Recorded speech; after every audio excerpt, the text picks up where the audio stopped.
किसान, बदलते भारत की शान।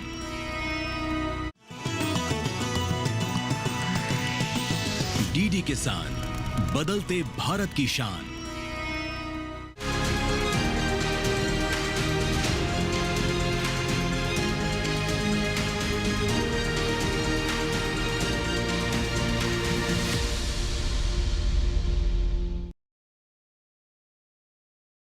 नमस्कार, आप देख रहे हैं दूरदर्शन किसान चैनल। कृषि दर्शन कार्यक्रम में मैं अदिति शर्मा आप सभी का स्वागत करती हूं।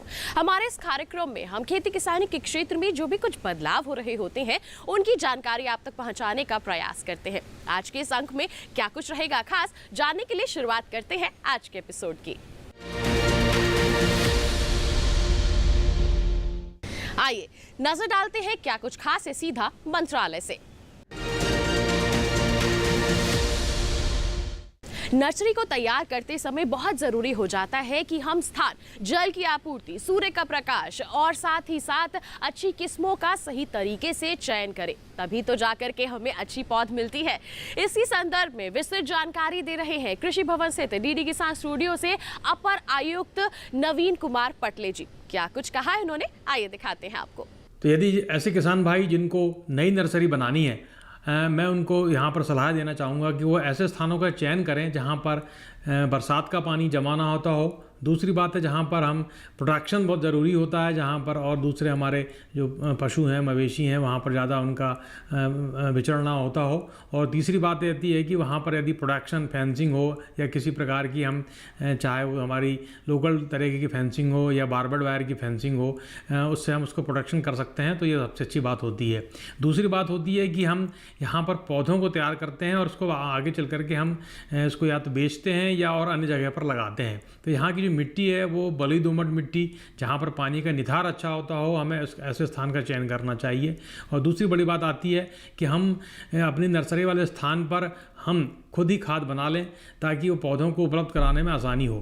तो अब बात करते हैं कि यदि हम फल पौधों की नर्सरी की बात करें तो सबसे पहले जो बात आती है कि हमारे पास में अच्छे मातृ वृक्ष, जिसको हम मदर प्लांट बोलते हैं, जैसे हम मान लीजिए किसान भाई को आम के पौधे तैयार करने हैं, अमरूद के तैयार करने हैं या किसी भी प्रजाति के पौधे तैयार करने हैं, तो हमारे पास में मातृ वृक्ष, जिसको हम मदर प्लांट बोलते हैं, वो बहुत ही अच्छी क्वालिटी की होनी चाहिए। और हम जब कभी भी कहीं से उसको खरीद के लाते हैं तो यह ध्यान रहे कि हमें जो वैरायटी जिसका हम मातृ वृक्ष खरीद के ला रहे हैं वो उसी वैरायटी का हो जो कहा गया है। हम इसमें जो हमारे भारतीय कृषि अनुसंधान संस्थान के संस्थान हैं उनकी नर्सरी होती हैं या कोई गवर्नमेंट क्षेत्र की नर्सरीज़ है जहाँ पर वैरायटी आपको जो कही जा रही है उसके पास उसका प्रॉपर रिकॉर्ड हो और अथेंटिक हो, वहाँ से हमें इसका पौधे लेना चाहिए। और हम ऐसे मदर ब्लॉक को सबसे पहले हम अपने नर्सरी के पास तैयार करें या नर्सरी के अंदर ही तैयार करें, जो आने वाले वाले वर्षों में हम उनसे या तो हम उससे बडिंग के लिए बर्ड्स ले सकें या हम ग्राफ्टिंग करना चाहते हैं तो उसमें से ग्राफ्ट ले सकें, या किसी पौधे में जो खास तौर पे जो फूलों की नर्सरी होती है उसमें हम कटिंग लेना चाहते हैं तो उससे हम कटिंग ले सकें। इसके अलावा बात आती है कि जब हम कैसे हमें पौधों का चयन करना चाहिए, ये सबसे बड़ी बात आती है। मैंने आम के पौधों की बात की, अमरूद के पौधे होते हैं, इनमें भी हमें अच्छे पौधे का चयन करना चाहिए। और अब आती है यदि कोई किसान भाई सब्जियों के लिए नर्सरी तैयार करना चाहता है तो यहाँ पर भी हमें ध्यान रखना चाहिए कि हम सब्जी के अच्छे बीज चयन करके उनके सबसे पहले हम सीडलिंग तैयार करें नर्सरीज़ में। उसके लिए आजकल प्रो ट्रेस भी आती हैं, बजाय हम उसको सीधे नर्सरी बेड में बीजों को बोने के हम प्रो ट्रेस का उपयोग करें। प्रो ट्रेस में यदि हम इसमें जो मीडिया होता है या तो सड़ी हुई अच्छी गोबर की खाद भी हो सकती है या फिर कोई वर्मिकुलाइट हो सकता है या सैंड के साथ में हम मिट्टी मिला करके भी प्रो ट्रेस में डाल सकते हैं और उसमें हम बीजों को बोएं। जब बीजें हमारी अभी जैसे खासतौर पर आने वाला समय अब सब्जियों का भी होगा, खासतौर पर ठंड की सब्जियाँ लगेंगी, तो हम ध्यान ये कि जो ठंड की सब्जियां लगाई जाती हैं उनके हम पौधे तैयार कर रहे हैं, डायरेक्ट बीजों को ज़मीन पे ना बोएं। तो पौधे तैयार करने के लिए मैंने जैसा बताया प्रोट्रेस का उपयोग हम कर सकते हैं। जब पौधे हमारे 25 से 30 दिन 35 दिन के हो जाते हैं उनको हम दूसरी जगह पर उन पौधों को लगा सकते हैं। तो इससे फ़ायदा ये होता है कि एक तो हमारे पौधे शुरुआत में ही मजबूत होते हैं, दूसरा जो है कि पौधे जब हम बीज से डायरेक्ट लगा देते हैं तो कभी कभी बीज खराब हो जाता है या वो कभी कभी अंकुरण नहीं हो पाता है और हमारी जो मेहनत है वो बेकार चली जाती है।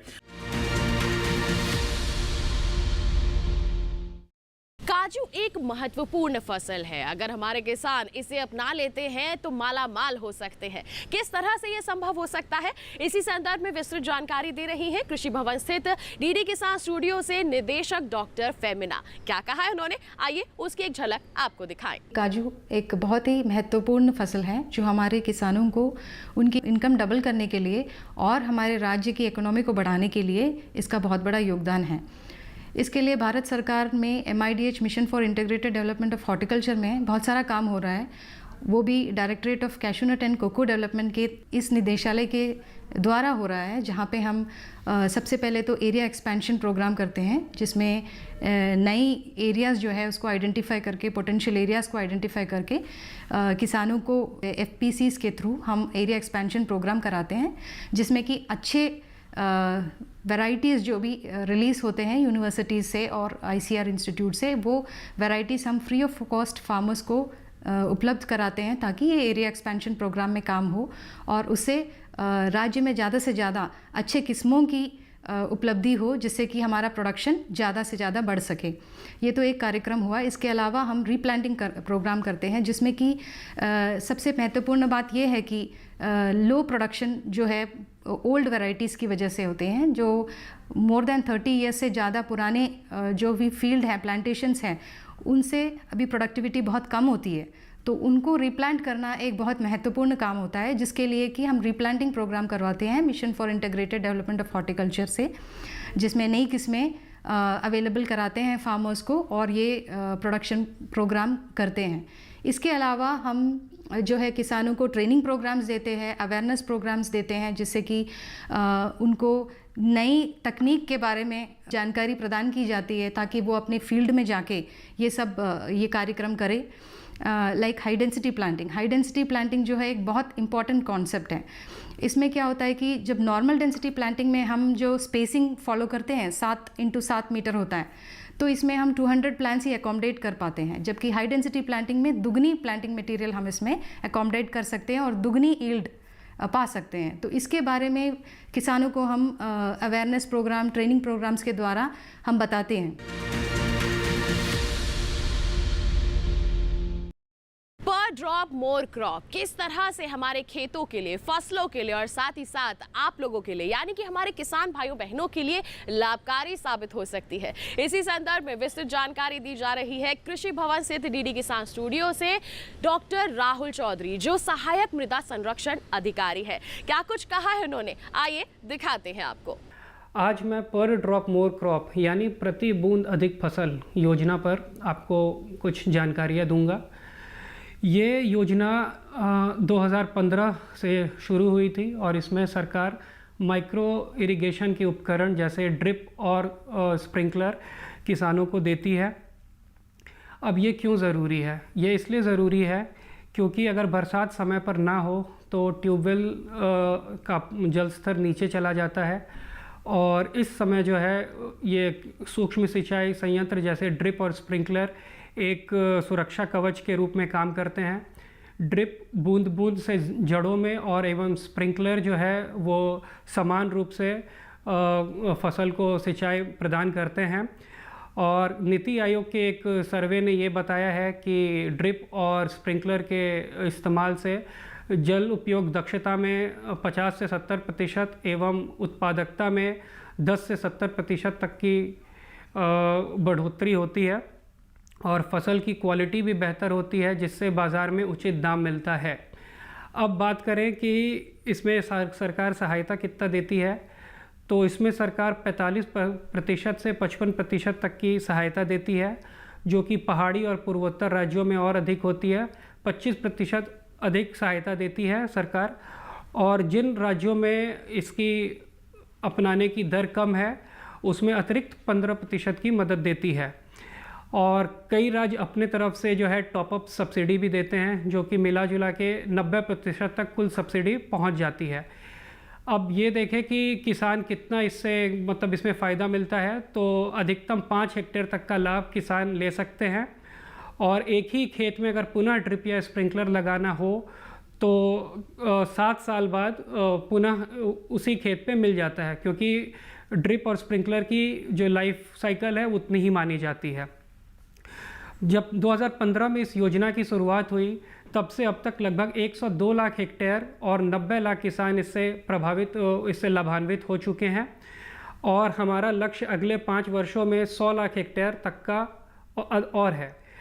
अब हम अगर कमांड एरियाज़ की बात करें तो वहाँ भी हम क्लस्टर अप्रोच से ड्रिप और ये स्प्रिंकलर की जो है समुचित उपयोग का जो ला रहे हैं और इसमें एफपीओ और वाटर यूज़र एसोसिएशन की भी भागीदारी बढ़ाई जा रही है, क्योंकि उन्हीं के जरिए जो है ये क्लस्टर के तहत उस कमांड एरिया में हम इसको अप्लाई कर सकते हैं। अब इसमें यह है कि इससे किस फसल को ज़्यादा फ़ायदा होता है, तो इसमें सब्जी बागवानी फसल में इसकी उपयोगिता ज़्यादा है, क्योंकि उसमें जो है पानी बहुत ज़्यादा अगर देंगे तो उससे वो फसल ख़राब हो सकता है। आवेदन इसमें कैसे कर सकते हैं, तो अपने जिला कृषि कार्यालय में आप जाके पीडीएमसी सेल से संपर्क कर सकते हैं।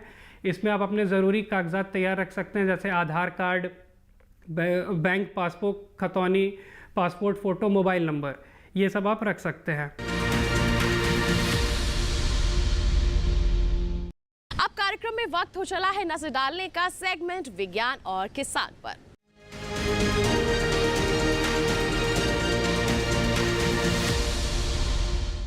किसान भाइयों बहनों, वैसे तो हमारे देश में कई सब्जियों की खेती होती है, लेकिन आपको बता दें कि आलू बहुत ही महत्वपूर्ण फसल है जो कई तरह के पोषक तत्वों से भरपूर होता है।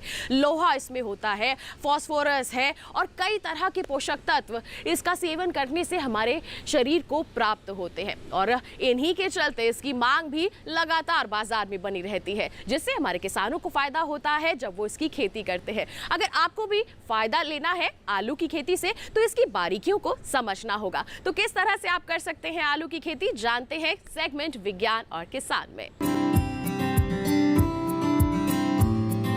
कुछ शताब्दी पूर्व आलू का उत्पादन शुरू हुआ था।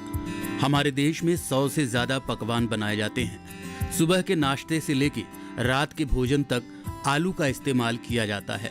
100 ग्राम आलू में पाए जाने वाले पोषक तत्वों में पानी की मात्रा 74.70 और कार्बोहाइड्रेट, स्टार्च और शर्करा की मात्रा 22.60, प्रोटीन 1.60, फाइबर 0.40, फैट 0.10, मिनरल्स 0.60 होता है। भारत में आलू की फसल केरल और तमिलनाडु राज्यों को छोड़कर शेष सभी राज्यों में पैदा की जाती है। उत्तर प्रदेश, बिहार, पश्चिम बंगाल, पंजाब और गुजरात में लगभग 80% आलू की फसल लेने वाले राज्य हैं। आलू की उपज 152 क्विंटल प्रति हेक्टेयर ली जाती है। आलू की निर्यात की क्षमता हमारे यहाँ बहुत है। इसका मुख्य कारण हमारे देश का आलू पूरे देश में सर्वाधिक पसंद किया जाता है। अकुशल नियंत्रण यानी लापरवाही से आलूओं की ढुलाई और ठीक प्रकार से आलूओं का भंडारण न करने से आलूओं का 40 से 50% नुकसान हो जाता है। इसलिए फसलोत्तर प्रौद्योगिकी की ओर ध्यान देना अति आवश्यक है। खुदाई के दौरान आलूओं का पर्याप्त न होने से बड़ा नुकसान होता है। इसलिए आलू परिपक्व होने से पहले ही खुदाई कर लेनी चाहिए। देखने में आया है कि रोगों और कीटकों के कारण आलू खराब हो जाते हैं। स्टोरेज से पहले और बाद में अधिक तापमान से गुणवत्ता कम हो जाती है।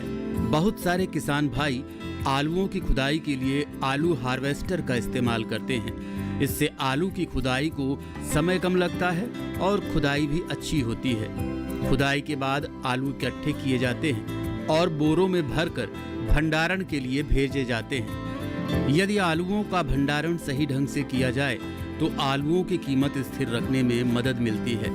आलूओं के भंडारण के लिए शीत भंडार गृह सर्वोत्तम माने जाते हैं। शीत गृह में भंडारण खर्चीला और महंगा होने के कारण वैकल्पिक सस्ती भंडारण विधियों को विकसित करने की नितांत आवश्यकता है। कार्यक्रम में फिलहाल वक्त हो चला है एक छोटे से ब्रेक का। आप कहीं मत जाइए, हम जल्द ही हाजिर होंगे। बने रहिए दूरदर्शन किसान पर, देखते रहिए कार्यक्रम कृषि दर्शन। किसान भाइयों गांठ बांध लो, गांठ बांध लो, बात बहुत है काम की, समृद्धि के पैगाम की। मिट्टी मिट्टी के मिजाज को समझो, मिट्टी के हर राज को समझो, मिट्टी की तुम जांच कराओ, मुफ्त सॉइल हेल्थ कार्ड ले जाओ। कभी मुनासिब बीज लगाओ, सही किस्म की खाद ले आओ, जितनी जरूरी उतनी डालो, सही मात्रा खुद पहचानो, इसको अपना मंत्र बना लो, मिट्टी की सेहत तो जानो। बात बहुत है काम की, कम लागत अधिक वरदान की, किसान भाइयों गांठ बांध लो। आज ही मिट्टी की जांच कराएं, राज्य सरकार के कृषि अधिकारी से संपर्क करें और मुफ्त में सॉइल हेल्थ कार्ड पाएं। कृषि और किसान कल्याण मंत्रालय द्वारा किसान हित में जारी। ब्रेक के बाद दूरदर्शन किसान चैनल के कार्यक्रम कृषि दर्शन में आप सभी का फिर से स्वागत है। आइए कार्यक्रम को आगे बढ़ाते हैं, नजर डालते हैं हमारे अगले सेगमेंट पर।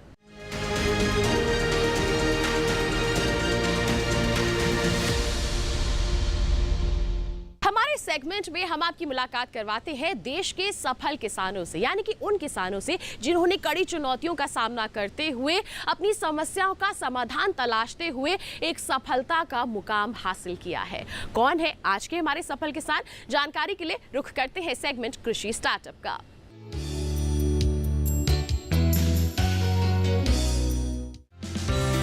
हरे चारे में 65 से 70% तक नमी होती है। जब खेतों में इसे काटते हैं तो नमी कम होना शुरू कर देती है और 2-4 दिन में ही चारा सूख जाता है। साइलेज ऐसी तकनीक है जिसमें चारे की नमी और पोषक तत्व 2 साल तक बने रहते हैं। साइलेज ज्वार का भी बनाया जा सकता है, जई का भी, बाजरे का भी और मक्का का भी। नंदू महाराष्ट्र के पुणे में रहते हैं और मक्का का साइलेज बनाते हैं। वो काफी पढ़े लिखे हैं और इन्होंने कृषि की उच्च शिक्षा प्राप्त की है। नंदू ने हालांकि नौकरी भी की, लेकिन बाद में अपना खुद का कारोबार शुरू करने का फैसला किया। आखिरकार 2018 में इन्होंने साइलेज बनाना शुरू किया। 2018 में मैंने कुकड़ी क्रॉप साइंस प्राइवेट लिमिटेड ऐसे स्टार्टअप हमने रजिस्टर किया था।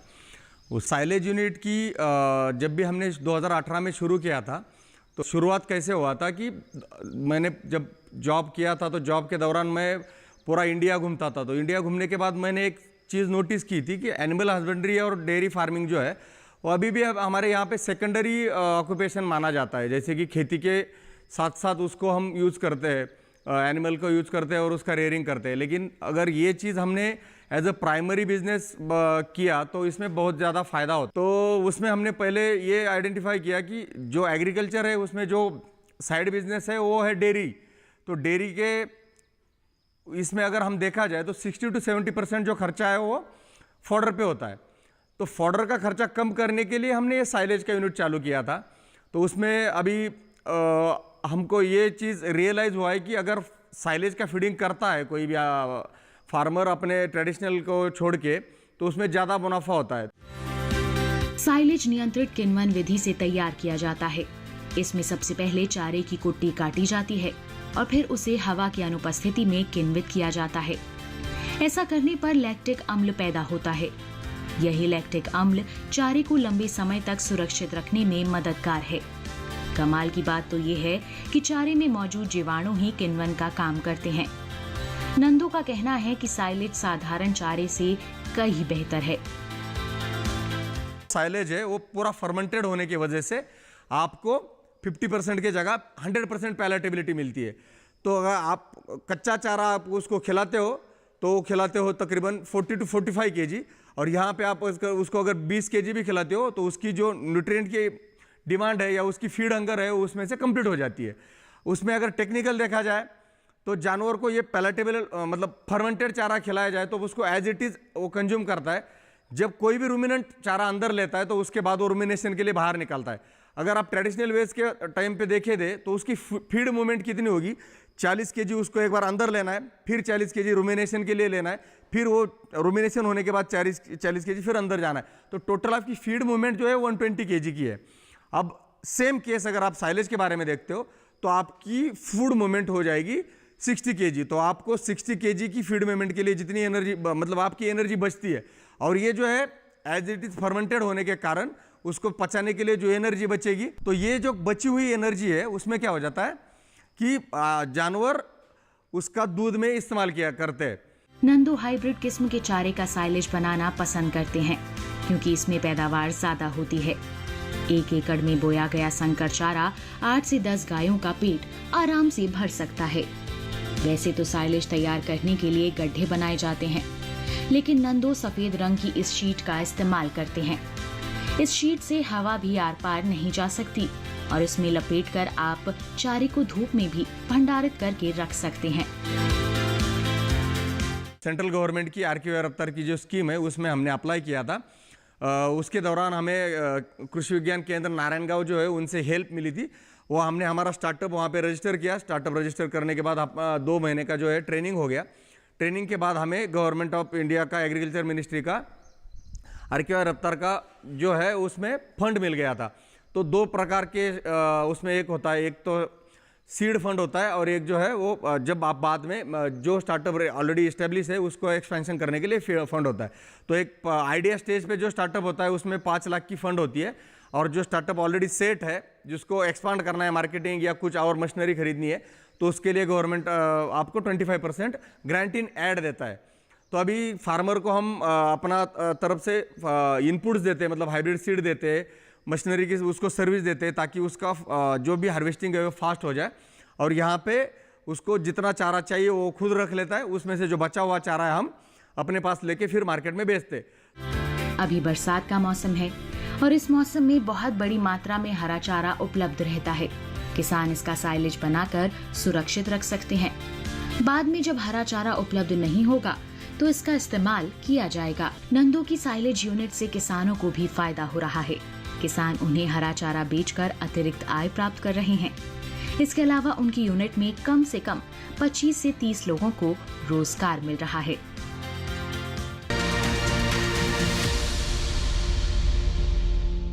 इसी के साथ किसान भाइयों बहनों बता दें आपको कार्यक्रम में रुक रहे हैं एक और छोटे से ब्रेक के लिए। आप कहीं मत जाइए, हम जल्द ही हाजिर होंगे। बने रहिए दूरदर्शन किसान पर, देखते रहिए कार्यक्रम कृषि दर्शन।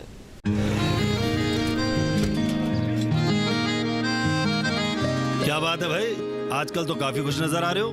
क्यों ना हो, अब मैं ऑर्गेनिक खेती जो कर रहा हूँ ये पूरा प्राकृतिक है, ऑर्गेनिक है। इसमें हमारे खेत, हमारी फसल और हमारी जेब सब फायदे में होते हैं और इसमें लागत भी कम है। जी हाँ, आप भी ऑर्गेनिक खाद का प्रयोग करें, अपनी फसल और मिट्टी को तंदुरुस्त बनाएं और आपकी आमदनी में इजाफा करें। अधिक जानकारी के लिए किसान call centre toll free number 1800-180-1551 पर कॉल करें और लॉग ऑन करें kisan.gov.in और farmer.gov.in। कृषि और किसान कल्याण मंत्रालय द्वारा किसान हित में जारी।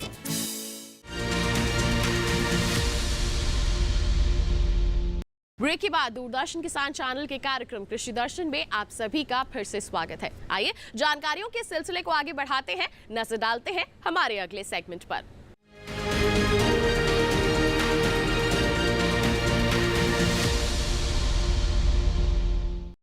आज हम बात करने वाले हैं ई-नाम एप्लीकेशन के बारे में। है तो ये छोटी सी मोबाइल एप्लीकेशन लेकिन काम बहुत बड़ा करती है। जी हाँ, बता दें आपको 1500 से भी ज्यादा मंडियां इसके तहत लिस्टेड है जहां पर आप अलग अलग जिन्सों के बाजार की जानकारी हासिल कर सकते हैं। तो किस तरह से ई-नाम को बना सकते हैं आप अपने लिए फायदेमंद, आइए जानते हैं सेगमेंट फार्मिंग इंडिया के माध्यम से।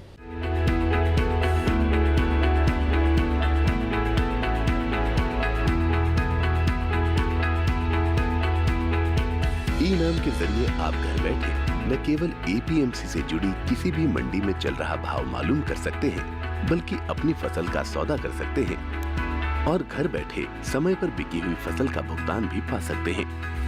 ई-नाम दरअसल कोई समानांतर मार्केटिंग संरचना नहीं है, बल्कि ये मंडियों का ही राष्ट्रीय नेटवर्क बनाने का एक साधन है जिसे ऑनलाइन एक्सेस किया जा सकता है। पुरानी मंडी व्यवस्था में किसान सिर्फ मंडी में ही फसल बेच सकता था, लेकिन ई-नाम के माध्यम से वो मंडी के बाहर भी फसल बेचने के लिए आजाद है। ई-नाम मुख्य रूप से एक राष्ट्र एक बाजार की अवधारणा पर आधारित है। इसे कृषि और किसान कल्याण मंत्रालय के जरिए एक निवेश के साथ बनाया गया है और इसके लिए विकसित सॉफ्टवेयर सभी मंडियों के लिए उपलब्ध है। ऐसी मंडियां जो राज्य मंडी अधिनियम के नियमों के अनुरूप राष्ट्रीय नेटवर्क में शामिल होने के लिए सहमत हो। अगर किसी किसान को स्थानीय मंडी में बेहतर भाव नहीं मिल रहे हैं तो वो दूसरी मंडी का रुख कर सकता है। यहाँ तक कि वो अपने राज्य के बाहर भी फसल बेच सकता है। शुरुआत में सिर्फ 21 मंडियों को ही इसमें शामिल किया गया था और सिर्फ चुनिंदा फसलों की ही बिक्री होती थी।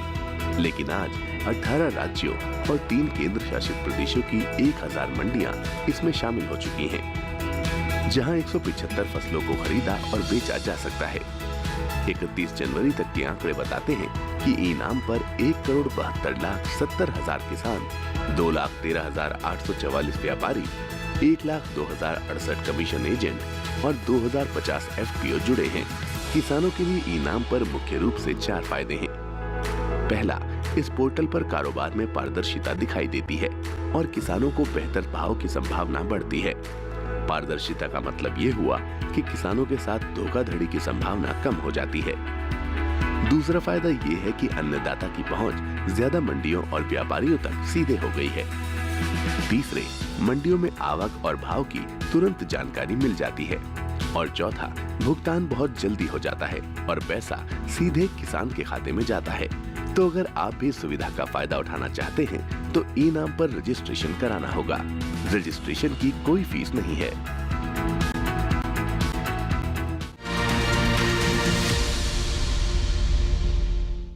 तो ये था सेगमेंट फार्मिंग इंडिया। इसी के साथ बता दें आज के कार्यक्रम में बस इतना ही। उम्मीद करते हैं जितनी भी जानकारियां आज के कार्यक्रम के माध्यम से आप तक पहुंचाई गई हैं सभी आपके लिए फायदेमंद साबित हुई होंगी। बता दें अगर आपके पास कोई सवाल है, सुझाव है हमारे कार्यक्रम के लिए, हम तक पहुंचाइए। हमारी ईमेल आईडी पर मेल कीजिए krishiddarshan@gmail.com ईमेल आईडी है हमारी। पत्र लिखिए हमें, पता है हमारा कृषि दर्शन, कमरा number 59A, CPC Doordarshan, Khelgaon, नई दिल्ली 110049। साथ ही आपको बता दें दोबारा देखना चाहते हैं आप हमारा एक कार्यक्रम तो टीवी स्क्रीन पर दिखाए जा रहे QR कोड को स्कैन कीजिए, सीधा पहुंच जाएंगे हमारे YouTube चैनल पर। तो इसी वादे के साथ अगले अंक में फिर होंगे हाजिर। तब तक के लिए दीजिए इजाजत, लेकिन आप बने रहिए दूरदर्शन किसान पर। नमस्कार।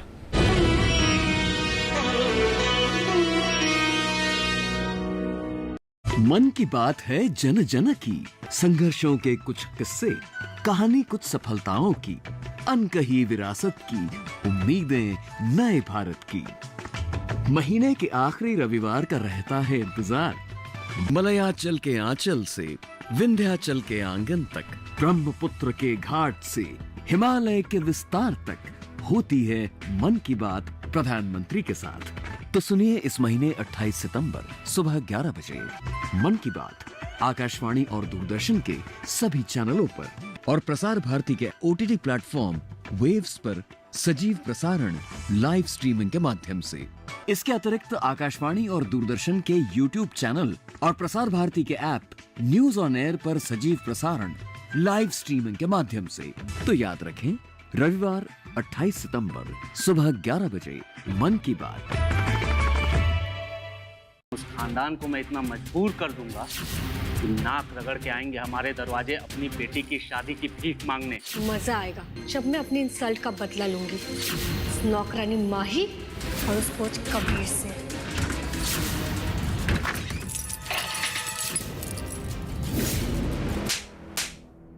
आप जैसे सोच रहे हो ना वैसे कुछ नहीं हुआ है। ये कोच सर है। हिमाचल से ओलंपिक तक का सफर सोमवार से शुक्रवार शाम 7:30 बजे, पुनः प्रसारण सुबह 9:30 बजे DD नेशनल पर।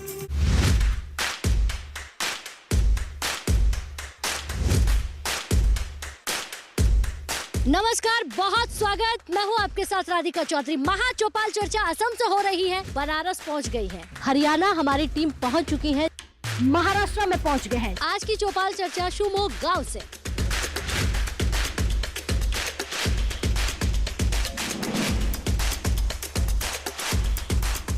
किसान की आमदनी दुगनी होती जा रही है। बदलाव बहुत आ गया खेती में। देखिए चौपाल चर्चा मेरे साथ। भारत के कोने कोने से देखिए कार्यक्रम चौपाल चर्चा सोमवार, बुधवार और शुक्रवार सुबह 9 बजे सिर्फ दूरदर्शन किसान पर।